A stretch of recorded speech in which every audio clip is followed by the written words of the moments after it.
একবার আল্লাহর হাবিব সাল্লাল্লাহু আলাইহি ওয়াসাল্লামের কাছে একটা জামা। কয়টা? আপনার জামা কয়টা?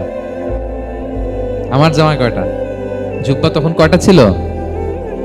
মাত্র একটা। এক ফরিয়াদি এসে বলে, ইয়া রাসূলুল্লাহ আতিনি কামিসান, আমার একটা জামা দেন, আমার জামা নাই। নবী সাল্লাল্লাহু আলাইহি ওয়াসাল্লামের জামা কয়টা তখন? ওনার কাছে চাইলে উনি না বলতে পারতেন?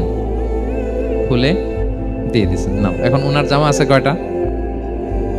তো জামাও নাই, বেরও হতে পারে না। কি এক মুসিবত! আল্লাহ তাআলা আয়াত নাজিল করলেন, ওয়াল্লাযীনা ইযা আনফাকু লাম ইউসরিফু ওয়া লাম ইয়াকতুরু ওয়া কানা বাইনা যালিকা কাওয়ামা। নবী হে, যারা বিশ্বাসী তারা দানের সময় ভারসাম্য করবে। মানে অনেকগুলো থাকলে আপনার একটা দিতেন, ছিলই যখন একটা, ওইটার হকদার তো ফরিয়াদির চেয়ে আপনি বেশি। এখন যে দিয়ে দিলেন, আপনি বলবেন কি?